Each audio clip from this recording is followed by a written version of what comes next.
Okay, so let's get this show started. Good morning, everybody, and welcome to this morning's webinar, Apprenticeships, What I Wish I'd Known. So my name is Steve. I'm the founder and Chief Behavioural Officer of The Branding Man, an employer brand consultancy that I set up 2 years ago. I provide brand marketing and communication support for employers who are looking for ways in which to share their brand story. So I've got a firm belief that we need to be looking at more ways in which we can help others to understand what the world of work is like, and that's why it's so important to share the lived experiences of our employees in the workplace. So for me, it's really about making the workplace more accessible and fostering a sense of belonging from the very first moment that a candidate meets you and your brand.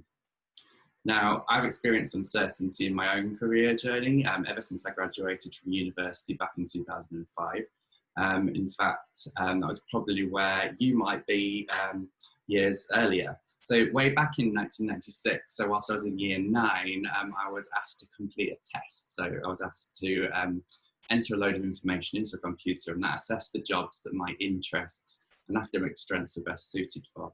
I was told I was going to be a florist or a lawyer. Now, anybody that's seen me try to attempt to arrange flowers will know that that definitely wasn't a career choice for me. But also as well, even though I do some assessment work with the Charity Police now, I certainly wouldn't have made a good lawyer. And so I didn't really pursue either of those and decided to follow my own heart. And so I studied geography, chemistry and maths at uni, based purely on my ability. I wanted to do something that I enjoyed and that I was passionate about.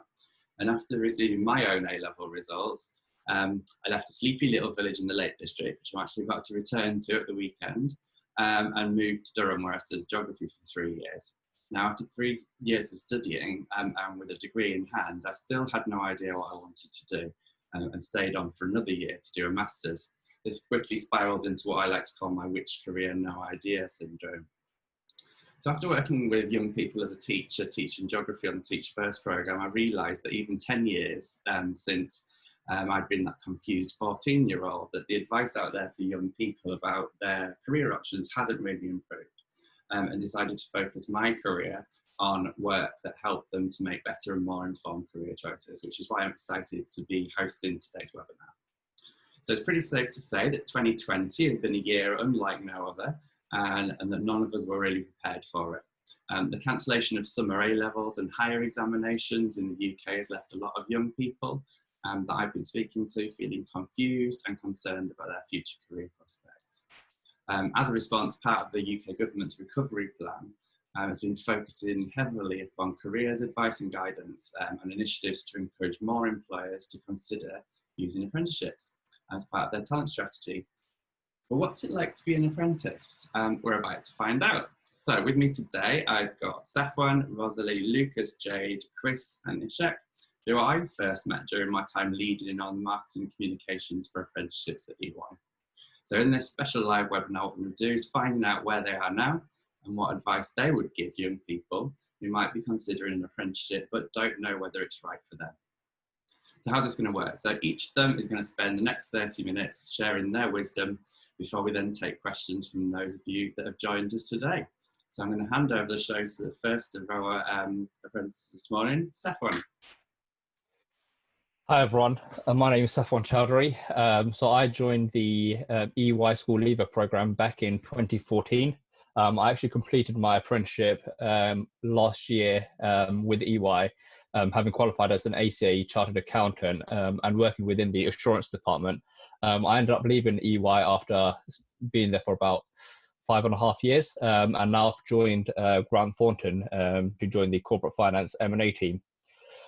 So if I just give you a little bit of background as to why I chose to do an apprenticeship, I mean, when it was time, so back in 2013, when I was 17, 18-year-old, deciding on what to do, at that time I wasn't quite sure as to which route to take, whether to go down the university route or whether to go down the apprenticeship route. But I must say, during that time, university was a lot more widely publicized. There was a less awareness of the amount of apprenticeships that was available. So I always knew that I wanted a career in finance from a young age, just because of the types of studies I used to be doing, like stuff I used to enjoy from studying from maths, business, IT. So finance was always an area of interest to me. So I joined throughout my time in sixth form, I applied to all of my universities and to all of my apprenticeships, and that's something that I would encourage students to do as well. It just gave me the option throughout while I was doing my last year of sixth form to evaluate exactly what I wanted, and then on results day allow me to make that decision as to whether I want to join as an apprentice or go to university. So when it came to results day, I mean, I had offers to join EY, PwC, and some of the other firms, as well as from all my university, and I chose to do the apprenticeship program over the more traditional route. And the main reason why I chose to do that, because I'm quite a practical person, it allowed me to apply what I've learned straight away. It allowed me to achieve the same ACA qualification which graduates work towards. So if you go down the university route, you do your 3 years or 4 years at university, followed by, and then you join a graduate program for another, let's say, 3 years to get the ACA qualification. So by joining as an apprentice, you're able to work towards the same ACA qualification that graduates work towards. So you're not any better or worse off on that stand. It also avoided me having to accumulate £30,000 to £40,000 worth of student debt, which was, for me, was quite a big decision factor that I took. And it also allows you to start saving and earning from day one. I think the misconception during that time especially was that the salaries for apprenticeships aren't that high, but which might have been the case in some industries, but given the amount of apprenticeships that are available out there now within the professional services, accounting and finance sector, there's the starting salaries are quite good. So that was another contributing factor. And then the last point is it accelerated my career, so that by the age of 23, I would have had 5 years worth of work experience as opposed to the 2 years had I attended university. So now I'm 24 years old, and I've got about 6 years worth of work experience. In terms of stuff that I enjoyed while doing an apprenticeship, so I mean, I got to working for a company like EY. I got to work on some of the largest, most high-profile clients within our department, which was phenomenal. I mean, especially given the age that we were and being put in that sort of position of responsibility, was something about which I very much enjoyed. I qualified as an ACA chartered accountant, which is equivalent to a level 7 master's degree on the European framework, and also achieved first-time passes, which was great. Through to being promoted to an assistant manager at such a young age. So at that time, by the age of 22, I was promoted to an assistant manager, which if I was to rewind myself back 5-6 years when I was at school or studying, I wouldn't have imagined that I'd be able to be in that sort of position at such a young age. And that, as a result of doing the apprenticeship, it opened further doors, including my move to Ground Thornton to join the corporate finance M&A team, also as an assistant manager. I mean, in terms of the main challenges which I faced when joining, I think it was around the misconceptions that teachers, parents, and general society have on apprenticeship, and namely on how it holds your career back, and which, I mean, definitely isn't the case, because I've been through the entire journey where I've completed my apprenticeship and I've moved on to join the corporate finance team, which is a whole new area within finance. It shows that you're not only restricted to that apprenticeship area which you do, and that's one of the misconceptions that a lot of people have, is that once you do an apprenticeship, you're narrowed into a small sort of sector, and it holds your career back. I mean, yeah, so I mean, as a result of doing and then the other misconceptions are around, a lot of people think that it's a backup option, which, I mean, I would advise definitely people shouldn't consider it to be a backup option. It should be one of the first options that you consider, and that underachieving students take it, which again isn't the case, because I mean, a lot of the people that include myself and a lot of people that we've got here, I mean, throughout their schooling career, they wouldn't have been underachieving. There would be quite there are entry requirements and so on that you need to achieve to get into an apprenticeship. So over the number of successes, which is evidenced throughout my career at EY and Grant Thornton, it just shows that apprenticeships do work, how it can accelerate your career, and how they are valued by employers. Yeah, over to you again, Steve. I'm happy to take any questions at their end. Brilliant, thank you, Saf. We have got a couple of questions, but I know that two of them that I can see, there's going to be somebody else that I know on here that's going to be able to help you answer it as well. So I'm going to hold the questions till the end. If anybody's got any questions, do put them in the Q&A box. I'm going to hand over to, let's keep them on their toes, to Lucas now.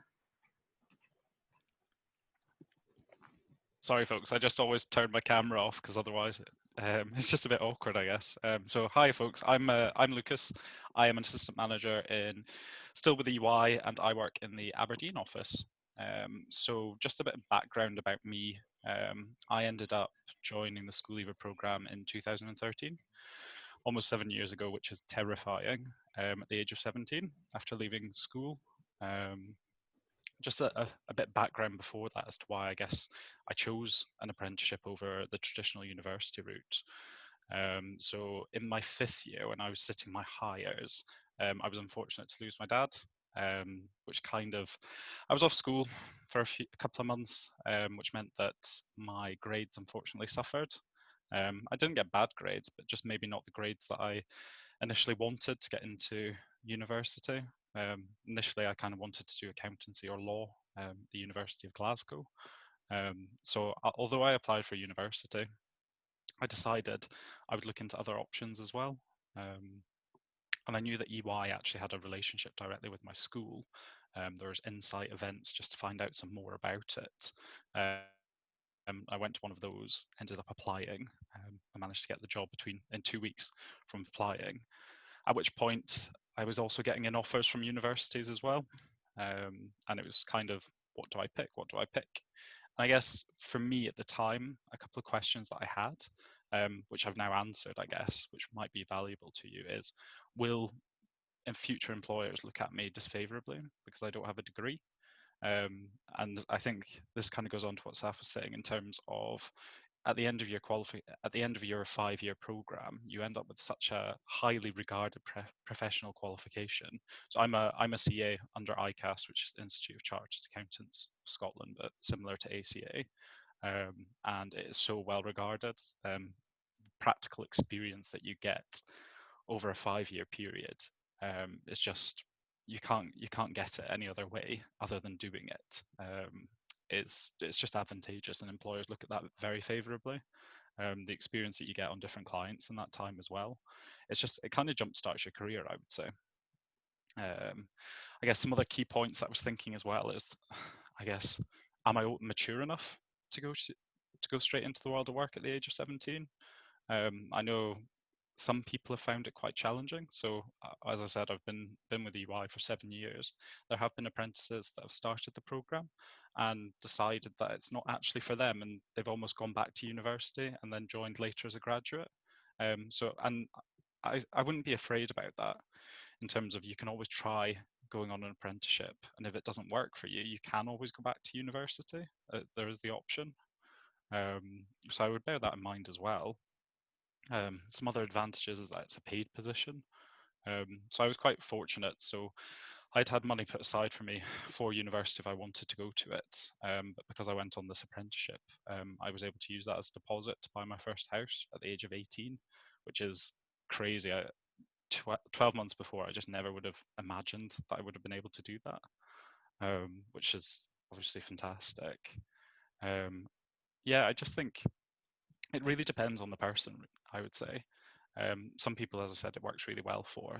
People who are practical, they want to get a head start, and I guess have a level of maturity that will be appropriate to go into the workplace. You're not treated any differently than other members of staff. They don't treat you as, I don't know, a child or anything. So I guess having a certain level of maturity is required, but isn't excessive, I guess. It really just depends on the person. What else was I going to say that I thought at the time? I guess knowing that it was a 5-year qualification, 5 years as opposed to like 4 years at university, whereas at the end of university I could decide to do something different. Whereas I guess if I stayed on this track, then I guess I thought I would almost be stuck being an accountant for the rest of my life, which is definitely not the case. The amount of CAs that go into business and go into other business roles is incredible. It's not a case of you'll just be sitting doing numbers every day. If you don't want to, you can have a varied career, I would say. Yeah, I would definitely recommend it. I mean, I qualified at the age of 23. So yeah, it's just, you just get that head start, I would say. I would definitely recommend an apprenticeship. Back to you, Steve. That's kind of everything that I have. Thanks, Lucas. All right, we're going to move over to Jade, who's joining us from her garden. Yeah, there's a lot of building work going on at my house at the moment, so I'm sat out in the lovely sunshine. So yeah, hi, I'm Jade Garner. I joined the EY apprenticeship programme in September 2016, so a bit later than the previous two speakers. So I'm almost qualified. I've got 3 more exams left to sit, so hopefully I'll also be ACA qualified by the end of this year. It's actually been quite useful having more time at home at the moment to study towards these exams. Kind of throwing it back a bit and my reason as to why I chose an apprenticeship. Going through secondary school, I always assumed I'd go to university. I was fairly academic, so it just felt like it was the right thing to do. I chose my A-levels based on the assumption that I'd go to university. So I chose maths, economics and geography, and I was leaning towards probably doing a sort of economics or accountancy based degree. The closer it actually got to making the university application, the idea really sort of, the idea and dream of going to university really sort of started to fade. I had lots of older friends and older cousins who were coming out of university, really good universities with really good degrees, and they just weren't getting any jobs in any of the industries that they wanted to go into. It was a very competitive graduate job market, and it really was a struggle. And I'd seen them pay so much money and put so much effort in to not get the jobs that they wanted to get in the end. So that's when I thought I'd start to have a look around and see what other options there were. I absolutely wasn't aware at the time that anything like this existed. It was actually only when I went to a university careers fair that I stumbled across a small apprenticeship section there, and they had some lovely people from the EY recruitment team there who I spoke to and who told me about the programme. And I was actually quite amazed that it was something that I could do, and just the lack of awareness that there was amongst people about these sort of opportunities. So I remember coming home from that day and feeling really quite excited that this was something that I could potentially do. And I really had the idea in my head that I wanted to now apply for this. And find out as well if any other companies were offering similar opportunities, which they were. So there's plenty of other big firms that offer accounting apprenticeships. So I also went back to the school and told them that this was something that I wanted to do and wanted to apply. And it was a bit of a knockback from my teachers, who sort of said, no, it's completely not the right thing to do. You're much more suited to uni. You know, they were sort of like, if you go and do an apprenticeship, you're going to be the person that sat there making coffee or tea for all the senior people. Whilst that did make me second guess myself slightly, I think the whole interview process with EY made me realise that really wasn't going to be the case. So in the end, I actually never applied to university at all.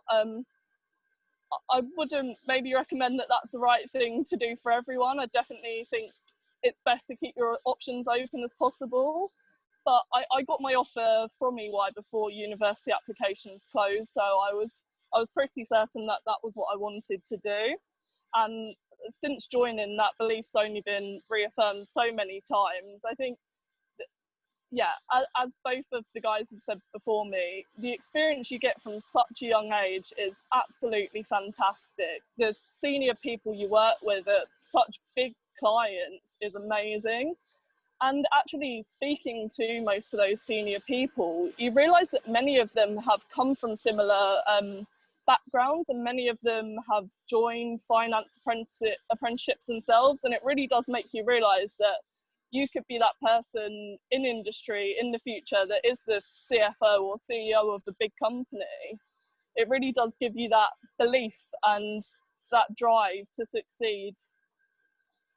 I think one thing I'd make people aware of is a lot of teachers and schools saw apprenticeships as sort of a DOS thing to do. You know, it was something you'd go and do for a few years and be the easy option. You could muck around. That's definitely been far from the case.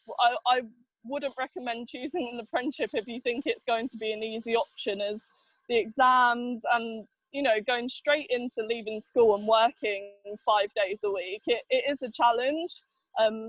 As I said, lots of studying as well. So it's really not the easy option in comparison.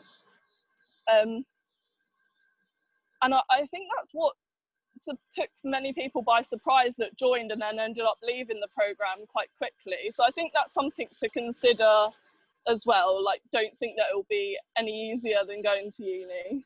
I think that's all I've got for now, and then, yeah, we'll come back to questions at the end. So back to you, Steve. Thanks, Jade. Right, okay. Chris.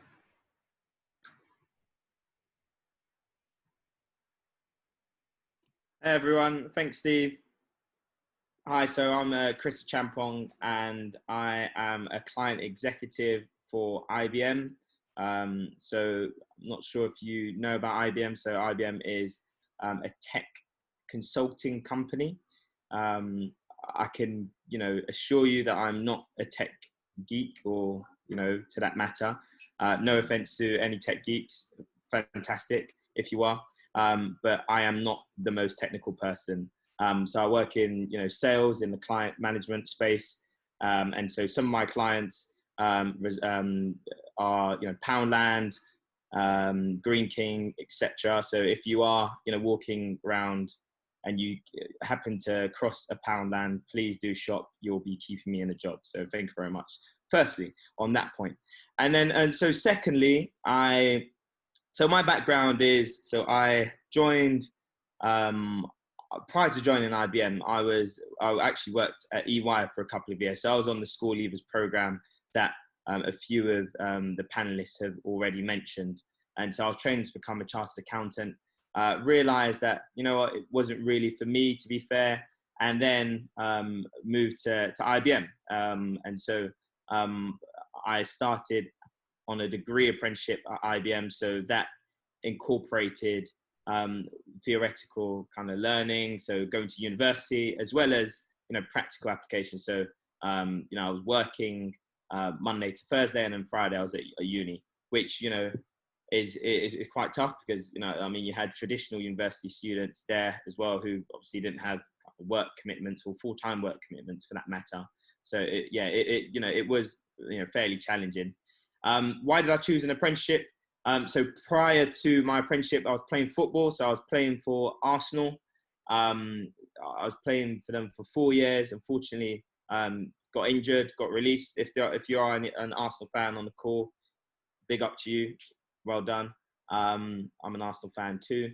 And yeah, unfortunately got injured and then got released. And, I had to kind of think about, what kind of ways I'm going to try and, navigate my career, etc. Prior to, IBM, EY, etc. And at 18, well, actually 17, I didn't really have kind of an experience of, the corporate world. Didn't really have kind of the work experience, that sort of thing. So I went on, then went on, like various work experience programs, etc., insight days. And it really did help to, give me some insight into what I want to do with my career. But again, when I joined EY, prior to it, I was just like, what do they do here? What is corporate finance? What is advisory? What is accounting? that sort of thing. So, I mean, if you don't have a clue at this present time, it's okay. You know, but, you know, it's really important for you to go out there, to do your research, to understand, to talk to people as well. And that's what I did. And it helped me to, you know, accumulate a lot of knowledge in a very short space of time. And yeah, so my background is I'm a Londoner. I've come from East London. You know, it's from Stratford, if you know where that is. I'm sure you do, the Olympics. But when Stratford was, you know, not how it is now. So yeah, I mean, aspirations in that sort of area were pretty low. So, you know, an apprenticeship and, you know, going into, you know, the world of, you know, corporate was a big thing. And for me, it was really, you know, around, you know, the whole social mobility aspect. It really helped to kind of give me a broader perspective on life and broaden my horizon. So I'm very, very grateful for, you know, the opportunities that my apprenticeship has afforded to me. It's also, you know, helped to obviously given me, you know, financial stability as well as experiences, various different skills, you know, that sort of thing. So yeah, I know we'll get into it in further depth. And if you have any questions about anything, I'm also a scout for Liverpool Football Club, so I do that part-time as well. So, you know, whatever you want to ask, I'm happy to answer. So back to you, Steve. Thank you, Chris. Right, okay, next up we've got Ishak.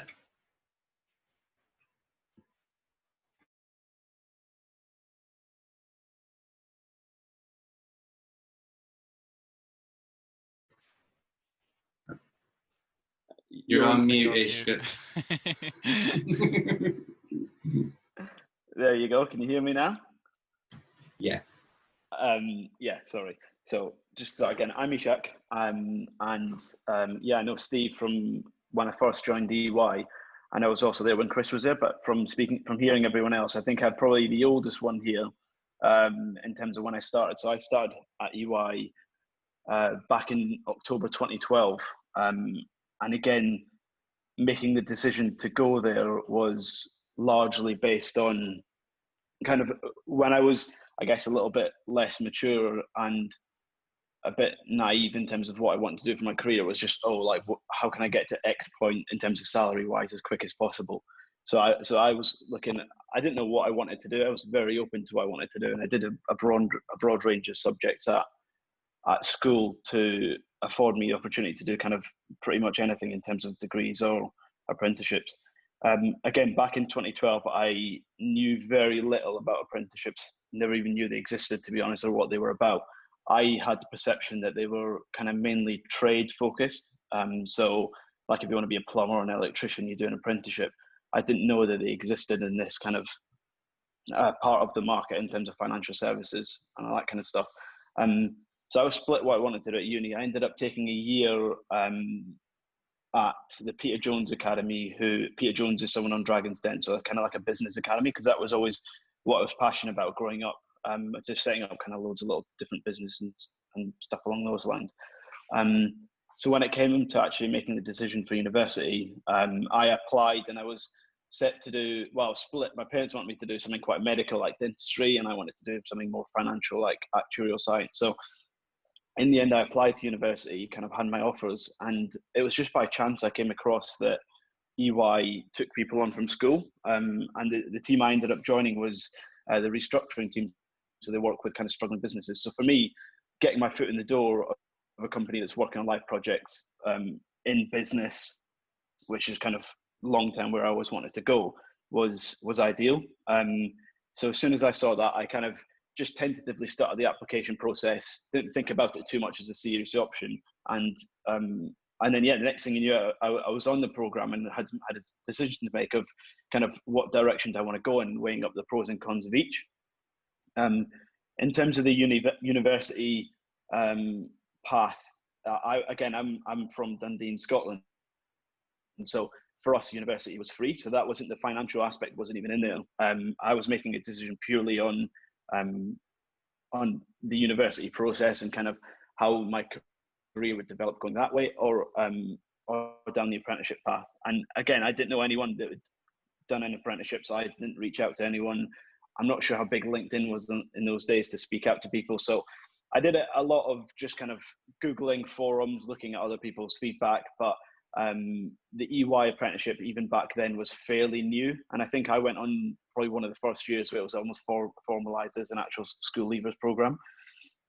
In the end, I decided to go for EY because it was the role that I wanted to do after uni, but just starting from day one. So I thought, if I can kind of get my foot in the door, learn everything there is to know about this, and at the same time, the big pro for me, and and again for my parents, I guess, on making the decision, was that there is a formal qualification behind that, and that makes such a difference when it comes to moving on to different things, especially after.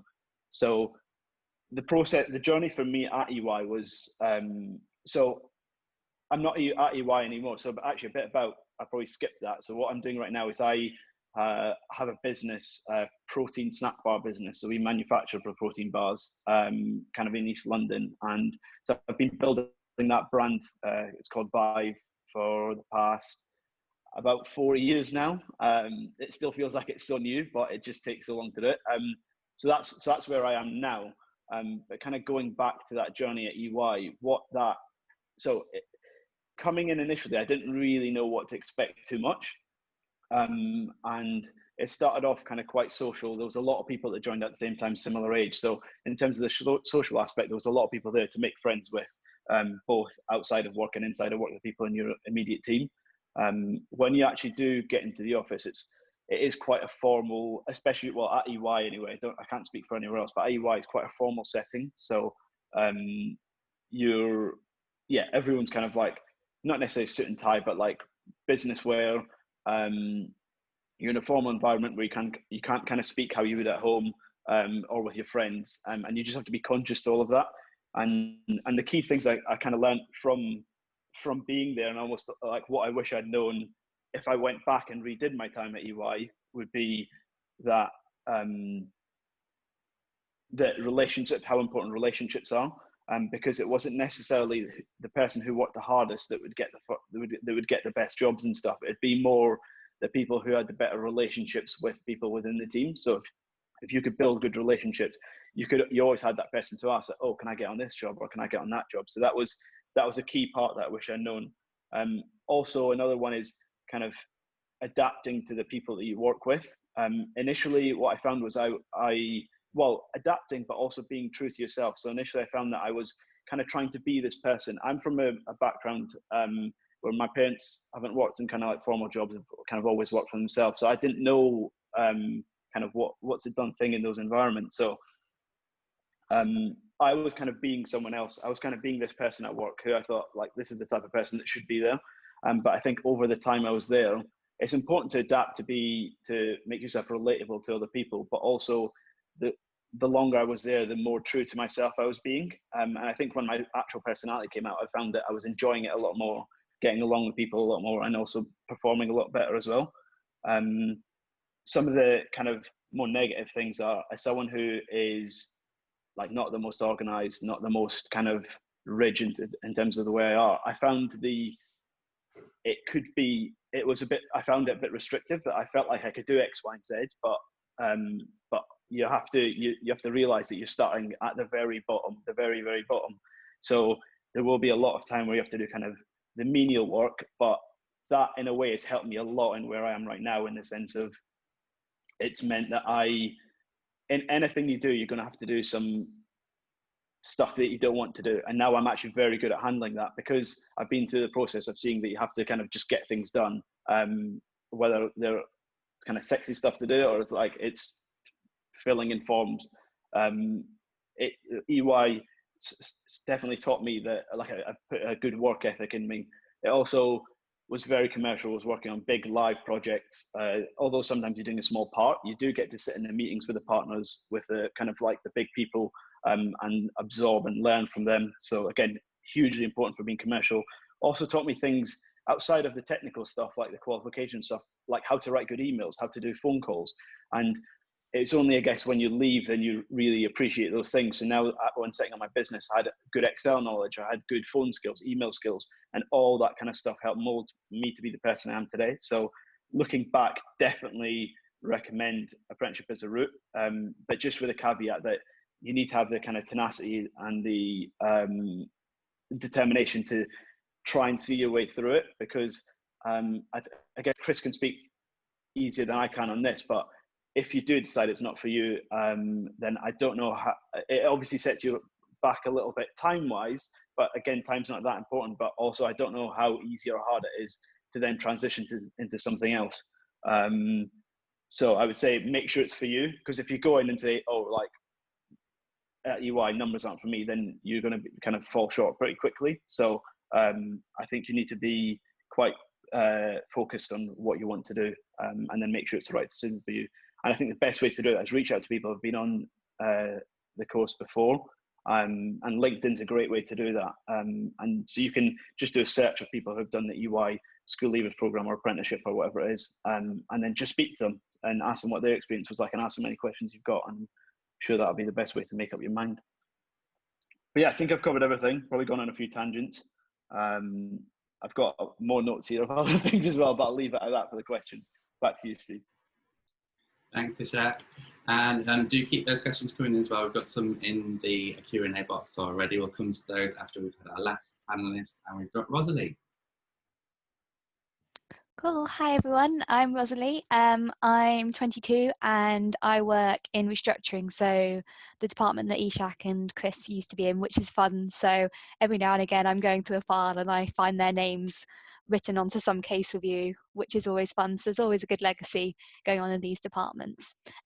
So for me, I am originally from Devon, a little Devon CP village, and went to a sixth form college that had over 12,000 people. So I had kind of already done 2 years of university. And the reason I heard about the EY business apprenticeship is through 2 summer school programs they run, one called the Business Academy, one called Smart Futures, which is over the summer. I think this year, sadly, they've been cancelled due to COVID, but they just gave me a slight foot in the door just to understand essentially what EY was, what professional services are, and kind of what apprenticeships are. So I then decided to apply, also kept my uni offers, and had some hilarious events where in Devon no one really knows about apprenticeships, but I had one guy who was a partner at PwC, which is one of our competitors, who got my village at a village party to vote whether I should go to EY or whether I should go to uni, and I got a 60-40 vote to go to EY. So trust your neighbours, off I went. So some of the things I wish I'd known is definitely when people say, you know, you get the experience, you get the pay, that they really are, that really is true. So I'm in the same year as Jade, that I'm about to qualify in December. So I've got quite a few friends at the moment who are just about to leave university or just have, and especially at the moment where a recession is coming, and there's some predictions that it's going to be the worst recession on record, which is not good news for jobs or graduates. You kind of have to go, okay, I want to make sure I've got a job, I want to make sure I've got experience. And if you're coming out of university in a few years' time, the job market's going to be even harder. So doing an apprenticeship almost secures you a job now and gives you that experience, because often what you have for these application processes, you have to have experience, therefore even be able to get onto the grad job. And so it becomes a perpetual cycle of not being able to get a job. The other thing to note is actually, I saw someone on the comment ask if you're an apprentice, there's a glass ceiling between you and the grads. That's not true. A first year is a first year. If you come in as a first year grad, first year apprentice, you're treated exactly the same and off you go. But the one thing that is happening is EY and a lot of other places now are hiring more apprentices and less graduates. So that's definitely something just to bear in mind when you're thinking about jobs, is that actually the number of grad places is decreasing and the number of apprenticeship places is increasing. So it's definitely something just to bear in mind when you are looking around. Other great things for me have definitely been the socializing. I think I was really worried I wasn't going to get the uni experience, but actually you can still go out, you have money to spend, and you still make great friends. I'm going on holiday with a few friends in a few weeks from EY that we've been friends throughout this process, which is great. I think the other thing though that several people have touched on is that actually this is a full-time job and the exams are hard work. To become a chartered accountant, you get this qualification called ACA or CA, and there's probably about 15 exams, but they're equivalent to a niche master's. So therefore, it's like doing a master's over 5 years. And the slight worry with that is that these exams are hard and you do have to make sacrifices for them. And I kind of wish someone had told me that before I started. There's, especially when you get to your second set of exams, which is probably for the last 2-3 years of your career, you will have to take 3 months out to do each set of exams. And that means probably for the month beforehand is not seeing any friends, no socializing. And that can be at times when your friends are living up over the summer. So at the moment, I'm back home studying, even though all my friends are up in London, supposedly living the non-COVID life. So there is definitely sacrifices, but at the end, it's definitely worth it because you will have far more time, far more experience, and that's okay because you'll get to the end and you'll be further on than your peers. I've got a lot of friends now who are trying to get grad jobs who aren't, whereas I've already got 4 years experience at a firm like EY, and other big names such as IBM, such as Grant Thornton, they hold a lot of also a panache on your CV. If someone sees you've worked at EY, you've worked at these big companies, even for a certain small amount of time, that really is like a stamp of approval because they're known for being really good quality, really high working companies. The other slight thing is that actually when you join, it can be quite competitive because you are with the creme de la creme. Those who get in are very impressive. I've got some people who are, sons and daughters of high up bankers and their dads know our partners and stuff like that. So almost my advice is if you do join is to don't be too hard on yourself because it is a massive steep learning curve. You're going from school where you can kind of go get a coffee, etc., to writing emails that are going to affect clients that are really big. So I in my first year worked on the second biggest company that went bust in the crash last time. I worked on House of Fraser when that went under. I was speaking on conference calls with Mike Ashley, trying to work out what was happening with that. So you do get incredible experience. The other great thing about joining a big firm such as EY is the exposure you get for it being a big firm. So because of this, there's often apprenticeship networks. So I'm part of a network called the Young Apprentice Network, which is run by the government, which means you can meet apprentices from all sorts of different fields and areas, as well as I now am chair of the ICAW Student Council for London, which means I can, I chair committees, I chair events. We run socials for any students who are doing the ICAW ACA in the London area, which has over 5,000 students currently. I've been able to speak at Parliament about my experience as an apprentice. I've been able to speak at conferences of CEOs.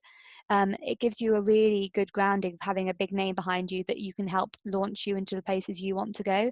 So for me, I would love to end up as a CEO of somewhere and get my name out there. So as Ishak said, it's all about networking and getting your profile out there as a person. So EY having that behind you is a really good thing. And the other thing that we've actually just launched in restructuring, which we've now just changed our name to TRS, is we're launching a competition in September to help fast track someone through our apprenticeship program and through the application process. So if you're interested in that and actually winning a competition, getting your profile out there and actually potentially joining restructuring, then please do let me know. Back to you, Steve. Thanks, Rosalie. I remember you speaking at that event as well. It's good, nice memory. And thank you for picking up on Safwan's question there as well about the glass ceiling.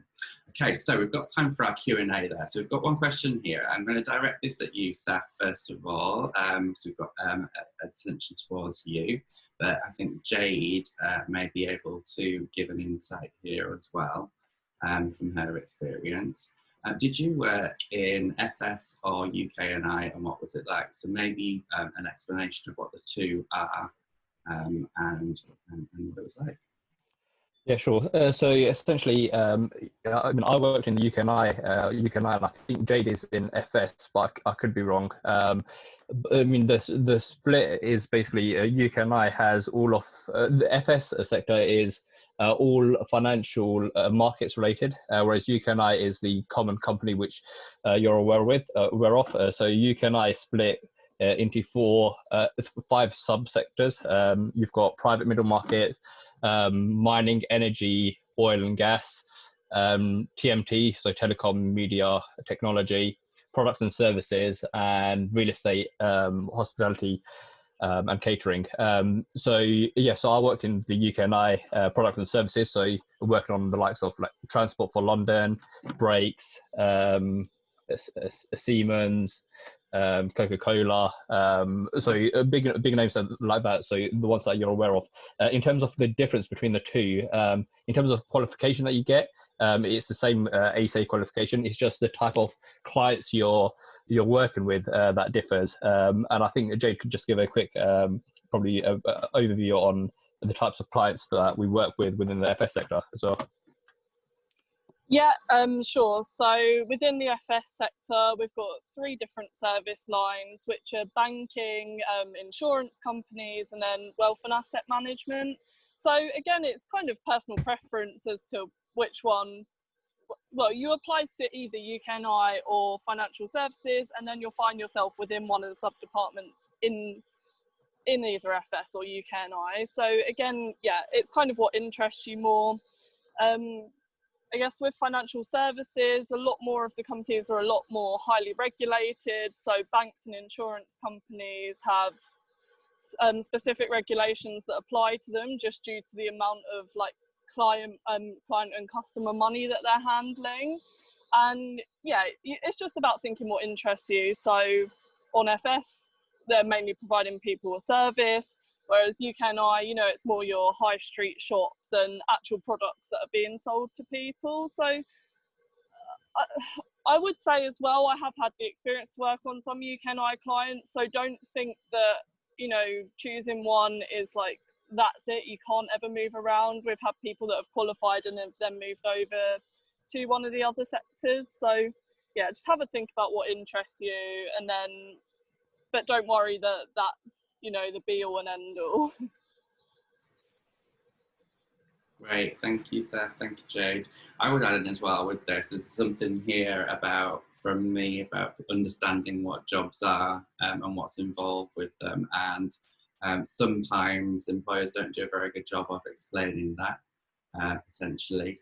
And so do ask. There's lots of ways that you can reach out and get the answers to these questions. And it doesn't necessarily always have to be from the website, where there might be a long, complicated job title and you don't necessarily know what the answer is.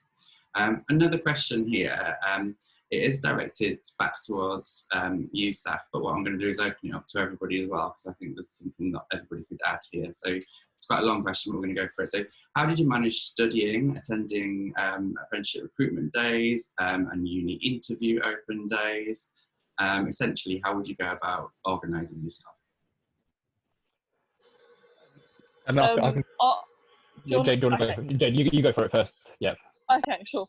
I'd say it was actually really difficult to find the time, especially like trying to fit job interviews in around sixth form. So I ended up getting in a fair bit of trouble at school from just, you know, I'd obviously hand in a letter to say I need this time off because I want to go to this job interview, I've got this assessment centre, but the school did get fairly annoyed that I was having the time off to do these things. So I would say it is quite hard to manage. I mean, I think with interviews and assessment centres, you know, if you end up applying to about 15 different job roles, it probably does become too difficult to manage. So I'd say focus your attention on a few jobs that you're really interested in. And then in terms of sort of career fairs and uni fairs, try and find maybe the bigger ones that sort of there's a range of apprenticeship and unis there, just so you can kind of all cover all bases in one day.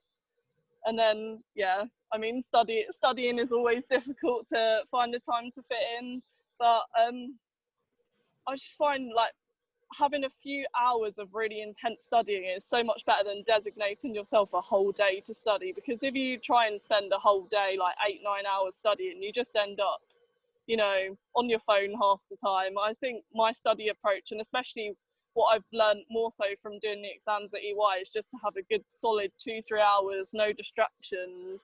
That's it. So that would be my advice. I think just to add to that, in terms of the whole going to interviews and combining your schoolwork at the same time, like I remember from my EY assessment centre, so I'm from the northeast of Scotland and my assessment centre was in London. I was told it was going to be on the Monday and I think this was the Thursday.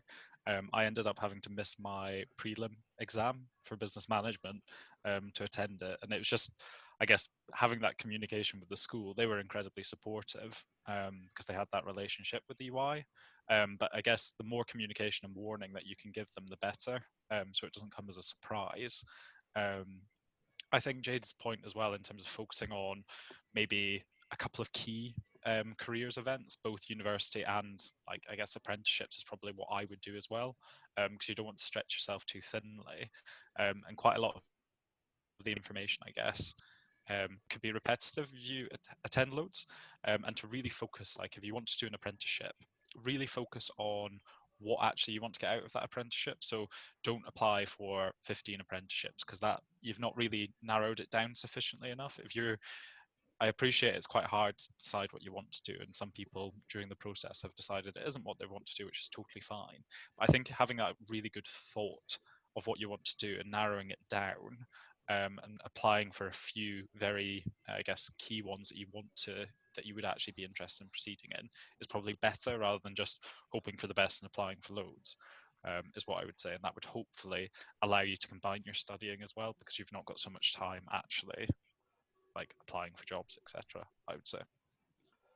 Yeah, and the final thing that I would just like to add is just having that sort of open communication with your schools as well. Just keep it open with them. Let them know what you're planning to do. I mean, I think we've come a long way since back when quite a few of us, when we applied back in 2013, 2014, where apprenticeships weren't that known, and where we faced a lot of challenges from our teachers trying to put us off from applying to apprenticeships, whereas now there's a lot more encouragements from schools, from the government, trying to promote apprenticeship programs. So I think you'll find that having that sort of open communication with your schools, with your teachers, is a lot easier, especially as we're going into, and I think Rosalie mentioned it previously about as we hit this major recession that we're going into, there's a lot more initiatives out there that government have launched to help and promote apprenticeships in the workplace, with a number of skills help schemes aimed at employers and employees to opt for.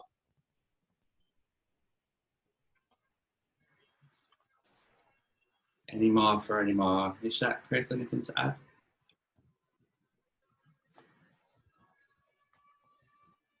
Nothing for me, really. To be honest, it was a while back for me as well. And when I was actually applying for EY, that was a year that I was after school, so I didn't have to manage it, thankfully.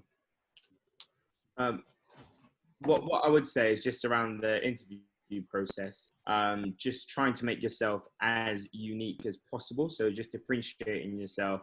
So, you know, a lot of people comment on, you know, the I don't know, just the generic stuff about the company, etc. But is there anything unique that you can find out about that company? What's their strategy in terms of, you know, in the next 5 years? What are they doing? You know, supporting charities, you know, that sort of stuff. What's their culture like, etc. So if you can find those unique gems, you know, around that whole interview process, it will, I think, just help you set yourself apart from the others. So just around that whole interview. Thank you. Okay, there's something there, I think, around the recruitment process. There is a question there that I think you might have just answered. So, but there's also a question here in the chat box from Safwan, which is talking basically, I think, about an issue of travelling and thinking about kind of staying close to home. I know from working with employers, especially the bigger ones, that there's a lot of opportunities that are available across the country, which makes that much easier as well. But I was also saying in response to that question, Safwan, as well, that think about what's going on right now. A lot of people are working from home and working remotely. And so considerations like that are already being, they're being proved to work for businesses. So if you do have individual concerns, just speak to the people that you're applying to. Where they can, they will always be flexible. The world of work has already moved in that direction. So. Okay. Yeah, I was going to say as well that actually, especially for looking at which departments work in different places. So for me, I'm 99% based in the office, whereas I believe people in audit are far more client site. But it's definitely worth looking into where those might be as well. But also, especially big firms like EY are often very flexible, that kind of thing, and very good at tailoring to certain needs and stuff. I've got people in my department who've had to, have to work from home 2 days a week just because of family things going on or travel. So they're often very happy to flex and make sure everything works around you because they actually care about you as an individual. Thank you, Rosalie. Excellent. Okay, right, we're almost at 12 o'clock, so I'm going to use this as an opportunity to wrap things up. And first of all, to say thank you to the 6 of you for giving your time so generously this morning to answer all of these questions. You didn't fail to deliver, so well done. And also as well for everybody that's joined us, thank you for taking the time to come and learn more about apprenticeships, and I hope that you've benefited from those answers. If you're with us today, then there will be a recording available as well if you want to re-watch this, and we'll also be using the audio for this to push out as a podcast next week as well. So there's going to be lots of opportunities for you to hear from the team here again. So thanks a lot for your time, and enjoy the rest of another hot day in the UK. Goodbye, everyone. Bye. Thank you. Bye. Bye.